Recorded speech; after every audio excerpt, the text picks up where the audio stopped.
Onward I march through the John Carpenter films, and I'm Hawkeye for Hawkeye's House of Horrors. And I'm now going to do a review for John Carpenter's second theatrical feature, and that was Assault on Precinct 13. Now, uh, this one, I think it's one of my favorites by Carpenter. It is awesome, really good. And I'm going to go over some things I really think are very strong in this picture during this review here. So now this one was written, edited. Um, he also did the music and directed by John Carpenter. Um, as I said, he edited this film. It's under the name John T. Chance, which was actually John Wayne's character from the movie Real Bravo, which was a big influence on this film here. Now, the director of photography was Douglas Knapp, who had worked with Carpenter in his first film, Dark Star. And I think he also went to USC along with Carpenter as well. So that's pretty cool. Along other people that work with Carpenter as well, I see in the credits as well. We got Tommy Lee Wallace as the art director. He also did the sound effects. He would go on to direct It and Halloween 3, Season of the Witch. Nancy Loomis, or Nancy Keys, I think is how you pronounce the name. She is also in the film. She stars in the film, but she was also the wardrobe mistress as well. And Deborah Hill was the assistant editor and script supervisor as well. And she would work with Carpenter going forward. Halloween, The Fog, um, Escape from New York, um, just to name a few more. I think that she worked with John Carpenter as well. Now, this is the fourth time I've seen this film, and I got to tell you, every time I see it, it's actually getting better. The first time I saw it, it might have been 20 years ago. It was a long time ago. And there were elements I liked in it, but I didn't really like the film. I don't know what it is. That happens to me sometimes where I will watch a film I don't like, and then I come back to it later and say, nope, that is a great film or a good film. I just maybe at times I'm not in the right mind frame or the right mood to watch a particular film. So I'm not enjoying it perhaps as much as I should, but this is an awesome film. I really enjoy it. And I hope you have too if you've seen this film. I'm gonna spoil some stuff, so I hope you have seen it. If not, stop it, go watch the film. I watched it on Prime. It's on Prime, and it might be on Tubi as well. This particular film. Now, this one had a low budget. It had a budget of $100,000. This was 1976. So to convert that into today's dollars as 2026, that would be a budget of just over 569,000. Not a big film. It's he had a bigger budget here than he had in Dark Star, but in saying all of that, it's still very low budget. And I gotta tell you, they do a very good job with the budget that they have, and also that this is Carpenter's just his second film. And if you have seen my review for Dark Star, I really enjoyed that film too. But boy, um, Carpenter is this. You can tell now this is a John Carpenter film. It's shot in Panavision, widescreen, so it's definitely got that Carpenter look going already. And yeah, it's awesome that a director can get their own style that earlier in their career. Um, and yeah, it's right here. It's evident within just his second feature. And it does an excellent blend of genres here. As I said, Rio Bravo is an influence, as well as I Can Pick It, is Night of the Living Dead by George A. Romero. Fantastic horror film from 1968. But I can tell both of those films were big influences going on. So it's like a cop shootout mixed with a John Wayne Western mixed with a zombie flick. It really works well. And yeah, I'd say this probably would be under an action or action thriller, maybe. But there's some elements of horror going on in this film. Certainly within the gang, there's a gang I'm going to talk about. They come across like zombies. And while they're in the precinct, the power is cut off, and it now looks like a horror film. It's very dark, great setting, um, you know, and they're trying to survive within the precinct, boarding things up.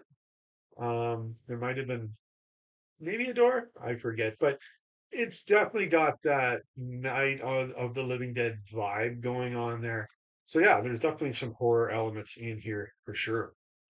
Um, Now, this is Carpenter's second, as I said, but I can tell within Carpenter, or perhaps a lot of filmmakers who make low budget uh, features or pictures, that to save money, some of these people are going to have to wear multiple hats. As I said, Carpenter's doing writing, editing, music, directing.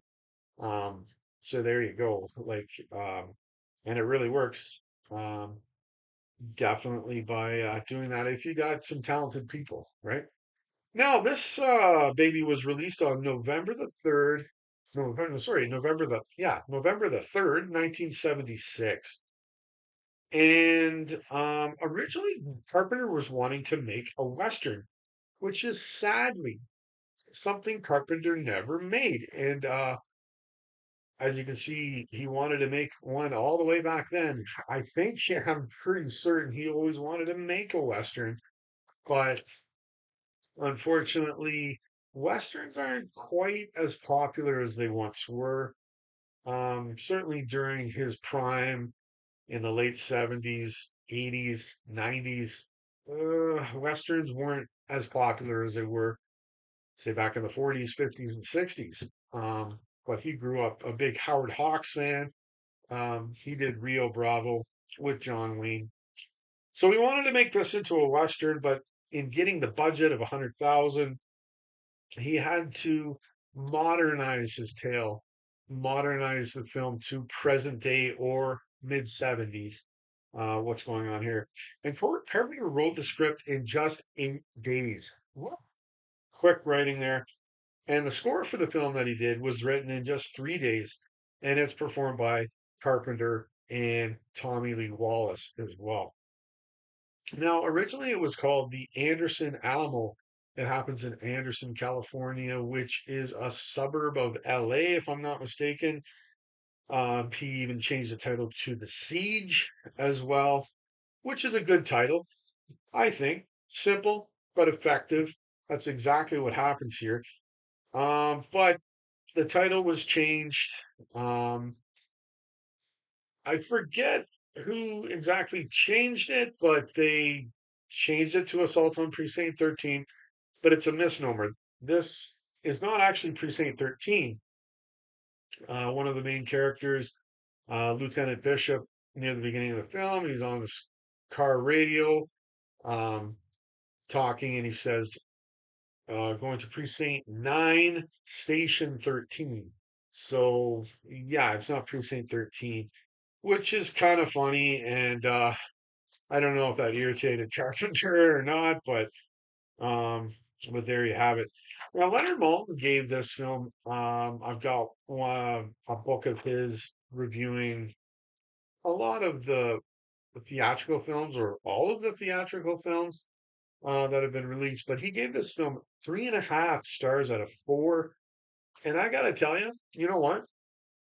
I think I agree with him. This is a great film, and yeah, I think I agree with Moulton on this one. And now I'll jump into the story of this film. So the story to kind of cut it down a bit, it deals with this father and daughter, played by Martin West as the father, and the daughter is Kim Richards. Now it's very cool because Richards was like a child star. She was in a lot of stuff. I looked her up. Like I've seen her in a lot of stuff, generally from the 70s and the 80s. But she was in Escape to Witch Mountain. Um, Very good. She was even in The Car. I've seen both of those fairly recently for the first time. The Car had James Brolin. It also had her sister, Kyle Richards, and they play sisters. And interestingly to note, Kyle Richards would go on to play in Carpenter's next film, Halloween, as well. But anyways, she and her father are off. They're in the bad side of LA, I think in Anderson here, and they're off to get a family member or something. I think to like move into their house. But anyways, while the father's in a phone booth calling, I believe that person to get directions to their house. The daughter is off to get some ice cream from this ice cream vendor in his truck down the street. Now, personally, I gotta say, I think it's almost like I get this feeling like the whole film to this point is like a build up to this scene. And the build up is terrific. Now, the build up, um, one of the best build ups I think I ever seen was in Bullet, Steve McQueen, the car chase. The build up to that is epic in my mind. But this is terrific, and shot on low budget, so it's not like you got to throw millions of dollars to do it. But anyways, she goes to get the ice cream, and finds out, oh, that's regular vanilla. I wanted vanilla twist. So she goes back to the ice cream truck. But there are four gang members that have dealt with this ice cream vendor, like beat him senseless. He's laying out on the road bleeding. And she, you know, said she wants vanilla twist or something. And then we see something that doesn't happen in very many films. Um, I read Carpenter even said he would not have done this now or later on in his career, but we see this little girl get shot right on screen, and it's bad. Like it's wow. Like it blows you away that you just saw that. And it really, that action is huge, and Carpenter has made that action huge within the story. Like if that never happened, this movie wouldn't have happened. Um, so she is brutally killed by this gang, or this one guy in particular, played by Frank Doubleday, who I will always remember from Escape from New York, another John Carpenter film. But she is brutally killed by this guy. So the father witnesses this, and the gang members take off. So he grabs a gun from the ice cream vendor and chases these guys down. He is enraged. You just killed my little daughter. Um, and he chases them down, and he kills the guy who shot his daughter. So quite quickly, within 5 minutes, okay, he's got his vengeance. The problem is he's a within this gang, that through at least three of them are with the guy when this happens. So he runs off to this precinct that is being shut down actually at that time, but the gang members are following him as well. So at the same time, there are prisoners that are being transferred over to a different prison as well. Now, two of the main prisoners, there's three of them, but the two main prisoners are big in the story here. There's Napoleon Wilson, played by Darwin Jostin.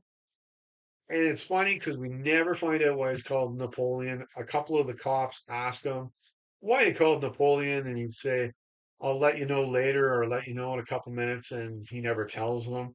So it's kind of like Carpenter, like Escape from New York. I thought you were dead, like everybody that meets Snake Plissken. It's a joke that Carpenter's put in there, and it's pretty funny. Um, and then the other character is Wells, played by Tony Burton, who I'll definitely remember him from the Rocky films as well as The Shining.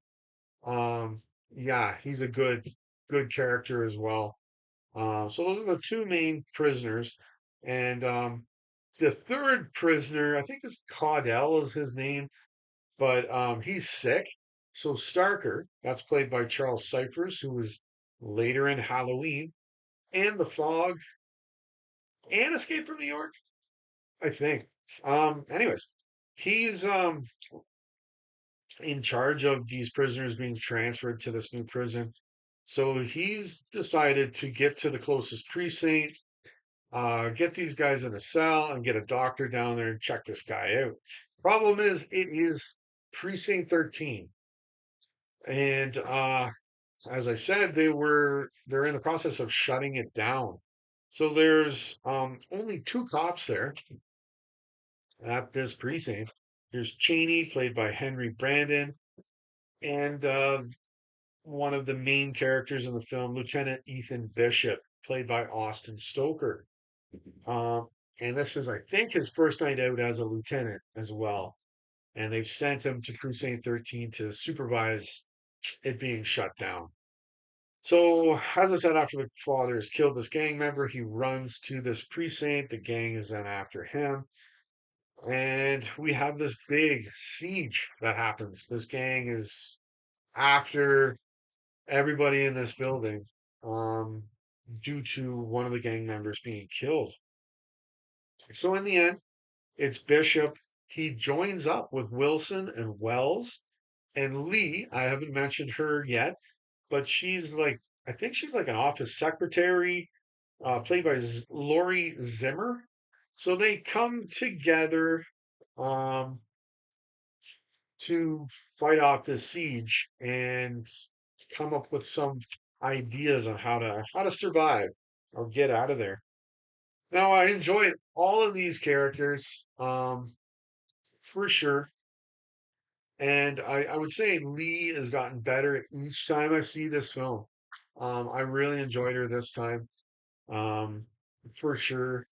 Um, but I think my favorite character, it's really tough because, man, I really like these characters. Carpenter has created some great characters in this film. But I think my favorite is Napoleon Wilson because he's a bit of a he's a total smart ass. But I think I'm a bit of a smart ass too. But he's got some good lines. They're funny. Um, really good. I love his intro. It's him sitting in a jail cell, and there's this nice little zoom in on him. And then I think he's talking to the warden that comes to get him, so to transfer him out of there. He's like, "Gotta smoke?" And then, no, I don't have one. Sure would like a smoke, or what was it? Sure could use a smoke, something like that. Anyways, it was hilarious, pretty funny, and it's played by, as I said, Darwin Jostin, who I think was Carpenter's next door neighbor at the time too. So that's pretty funny too. Didn't have to go far to get the actor to play this role, but he's got that smirk on him or that look. He does it real good. Really good at playing that role.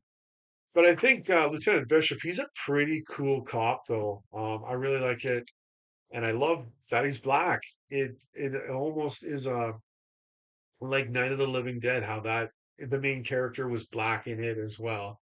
And here we have a black police officer fighting off this gang, which is a mix of many different races. So, which is I think well done there as well. It's not like all white people or Asian or black. It's I think a good mix of races within that gang. Um, but yeah, I like Bishop as well, and it's interesting to note because this is almost like a homecoming for Bishop as he grew up in this area. when he was a kid, but he had left 20 years ago, but he's back now. Probably the most important night of his life as a police officer is back in kind of his hometown, um, to supervise this precinct being shut down and this gang sieging them or attacking them in this police station. Um, but Lee, she's fairly cool as well.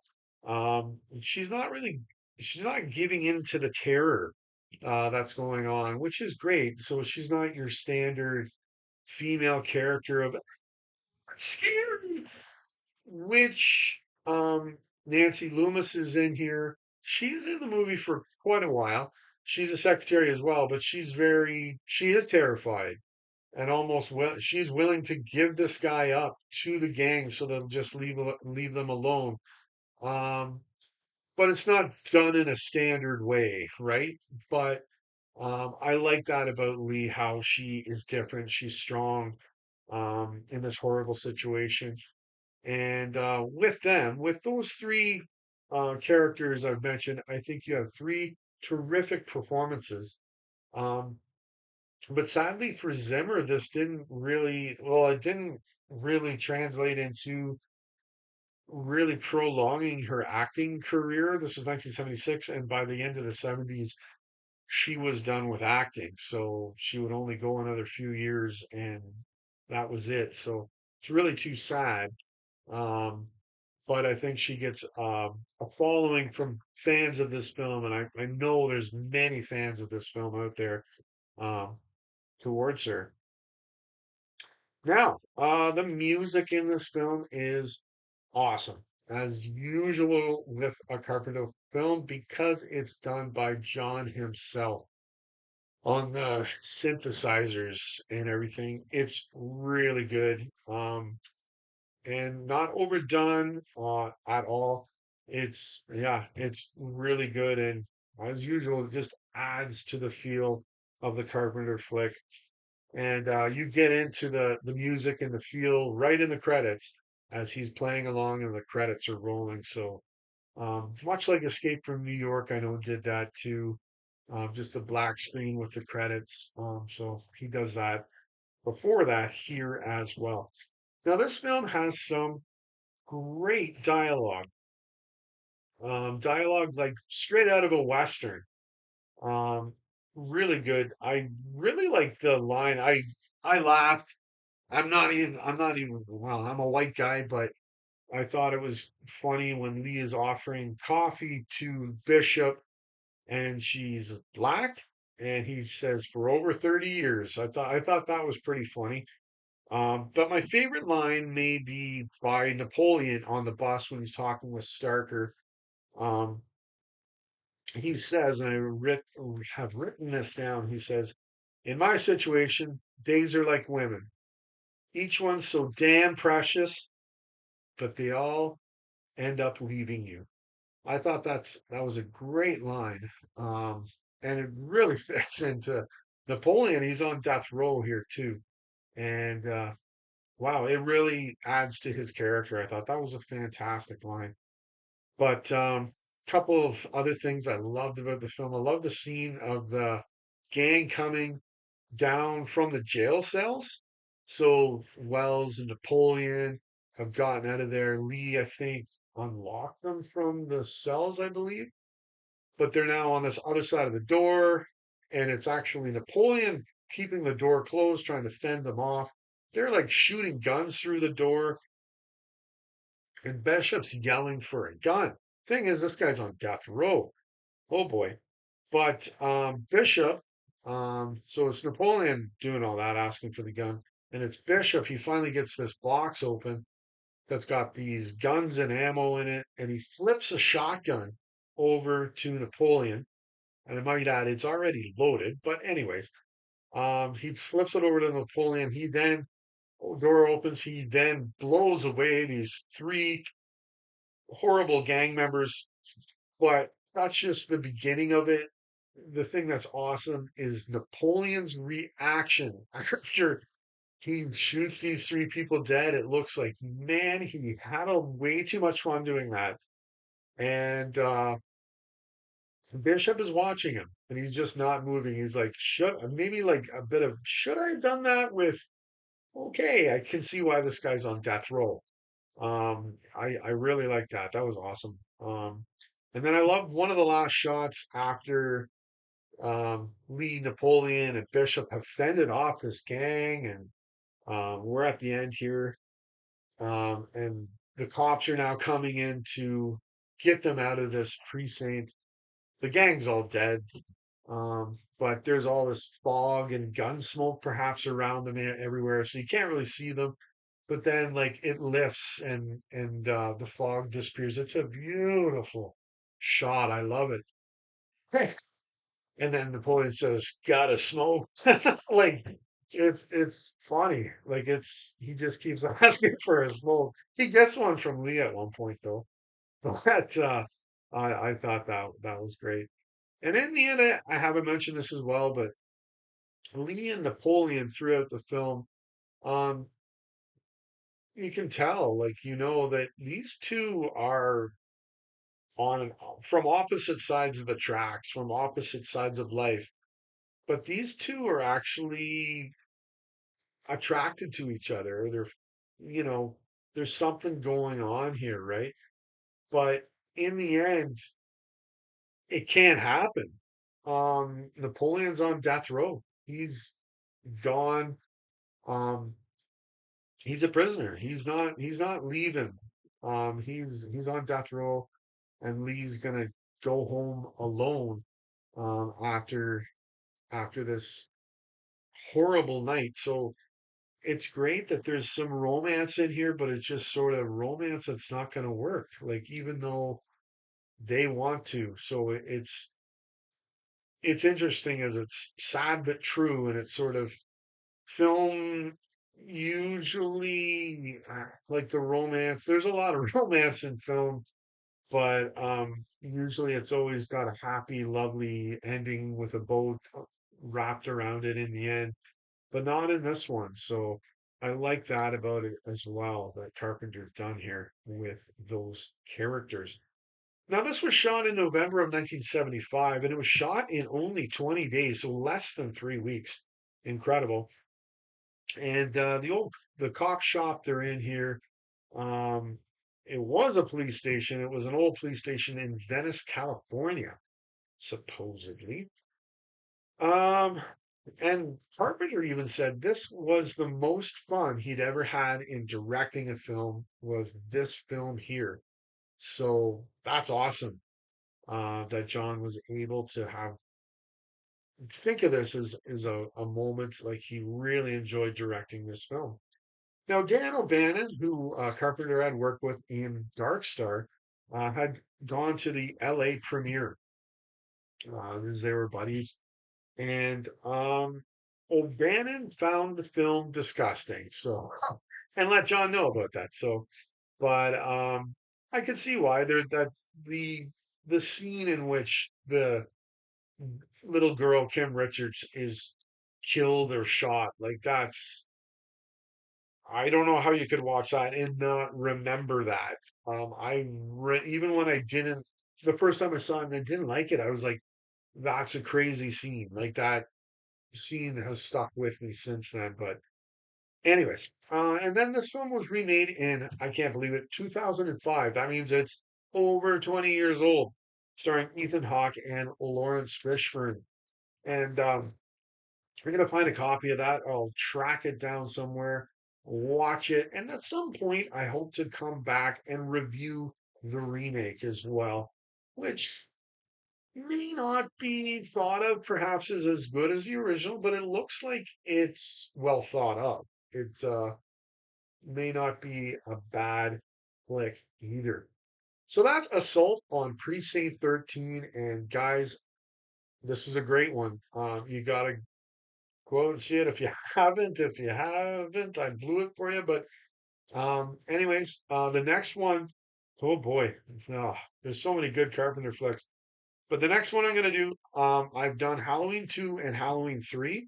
But what I'm going to do Halloween, the original Halloween, and then I might go through all of the Halloween films, all of them, and review them. Boy, and I think there's like 13 of them. That's a lot, and they're not all good. But anyways, the first one, boom, so influential. I love it. So I can't wait to see that movie for like the 51st time or however many times I've seen it. I don't even know. But that's it. So until next time, enjoy your movie watching, guys.